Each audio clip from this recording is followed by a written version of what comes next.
외교부가 2015년 일본과 위안부 합의를 하는 과정에서 그 내용을 당시 정의기억연대 상임대표였던 윤미향 무소속 의원에게 여러 차례 알렸던 사실을 기록한 문건이 공개됐습니다. 한반도 인권과 통일을 위한 변호사 모임은 기자회견을 열어 이 같은 내용을 담은 외교부의 동북아국장 정대협 대표 면담 결과 등 4건의 문건을 공개했습니다. 이 문건은 당시 이모 외교부 동북아국장이 2015년 3월 9일 정의연 측 요청으로 윤 의원을 만나 위안부 문제 관련 한일협의 동향과 위안부 피해자 중 이미 사망한 사람에 대한 보상 문제, 피해자 의견 수렴 등에 관해 의견을 교환했다고 적고 있습니다. 다른 문건들은 같은 해 3월 25일과 10월 27일, 12월 27일에도 외교부 동북아국장이 윤 의원을 만나 협의했다고 기록하고 있습니다. 대화 내용은 가린 상태지만 대화를 요약한 항목들의 제목은 일부 공개됐습니다.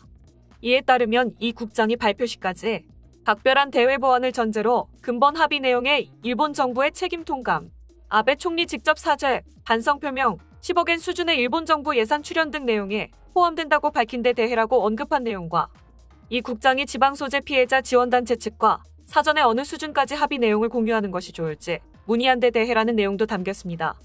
또한 위안부 문제가 최종적 및 불가역적으로 해결될 것임을 확인한다는 내용과 한국 정부가 주한 일본 대사관 앞 소녀상 문제가 적절히 해결되도록 노력하고 국제사회에서 비판을 자제한다는 내용도 포함이 되어 있었습니다.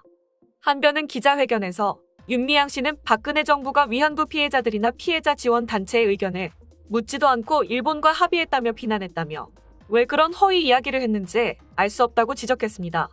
이어 합의 내용을 진솔하게 피해 할머니들께 얘기하고 공유했다면 피해자들이 그렇게 반발했을지 박근혜 정부가 합의를 잘못했다고 그렇게 매도됐겠나 하는 생각이 든다고 덧붙였습니다. 한편 윤 의원은 자신의 페이스북에 최종 합의 사항은 전혀 설명한 바 없다는 것이 밝혀졌다며 합의 발표에 앞서 윤미향 의원이 외교부와 면담을 가졌다는 이유만으로 마치 합의 내용을 모두 알고 있었고 이를 피해 할머니들에게도 알려주지 않았다는 식의 악의적 언급이 보도되는 데 대해 강력히 유감을 표한다고 밝혔습니다.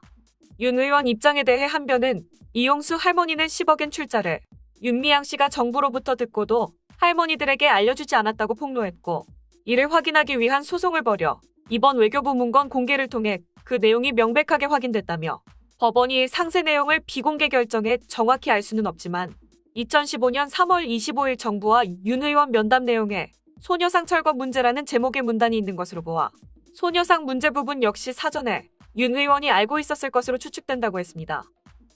지금까지 FNL 뉴스 박하영입니다.